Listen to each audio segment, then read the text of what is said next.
నమస్కారం. Welcome back to our YouTube channel quick signatures YouTube channel.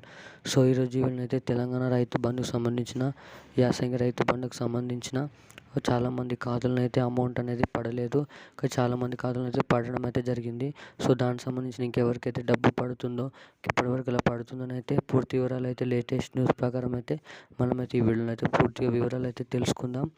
So వీడిని అయితే ఎవరైనా లైక్ చేయకపోతే లైక్ అండ్ షేర్ సబ్స్క్రైబ్ చేయండి. గంటనైతే ఆన్లో పెట్టుకోండి. సో అప్పుడే లేటెస్ట్ అప్డేట్స్ అనేది అందరికంటే ముందునైతే తెలుసుకోవడానికి ఛాన్స్ ఉంటుంది. సో మనమైతే ఏమాత్రం లేట్ చేయకుండా వీడియోలోకి అయితే వెళ్ళిపోదాం. సో తెలంగాణలోనైతే ప్రస్తుతానికైతే యాసంగి పెట్టుబడి పంటలు అయితే రైతు బంధును అయితే నడిపిస్తున్నారు మన సీఎం రేవంత్ రెడ్డి గారైతే.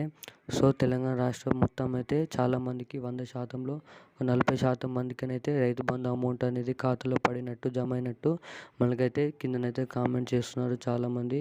ఇన్ని ఎకరాలకు డబ్బు అనేది పడలేదని. సో పడని వాళ్ళందరికీ ఇంకొక వారం రోజులనైతే రైతు బంధు అమౌంట్ అనేది జమ చేస్తామని అయితే నిన్న న్యూస్ ద్వారా అయితే తెలిసినట్టయితే తెలుస్తుంది. సో మళ్ళీ అయితే రేపటి నుంచి అయితే ఇంకొక 4 గంటల నుంచి స్టార్ట్ చేసి మళ్ళీ రేపటి వారం రోజులలోనైతే ఎవరికైతే 1, 2, 3, 4, 5 ఎకరాలకి 20,000 రూపాయలు అనేది జమ చేయడం అయితే జరుగుతుంది ఖాతాలోనైతే. ఇంకెవరైతే రైతు బంధు అర్హత కలిగిన రైతు బంధువులు ఎవరైతే ఖాతాలో అయితే పడలేదో వాళ్ళకైతే ఇంకొక 5-6 రోజులలో అయితే జమ చేస్తామని అయితే చెప్పారు. ఇంకా ఎవరైతే డబ్బులు అనేది ఖాతాలో పడకుండా ఉంటే వాళ్ళైతే మీరైతే మీ బ్యాంక్ అకౌంట్ని ఖాతాని అయితే ఒకసారి చెక్ చేసుకొని ఈకేవైసీ అయితే చేయించుకోండి.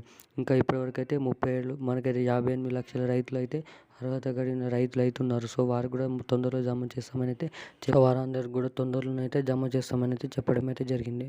సో వీడియోని అయితే నచ్చినట్టయితే లైక్ అండ్ షేర్ సబ్స్క్రైబ్ అయితే చేయడం అయితే మర్చిపోకండి. Thank you guys.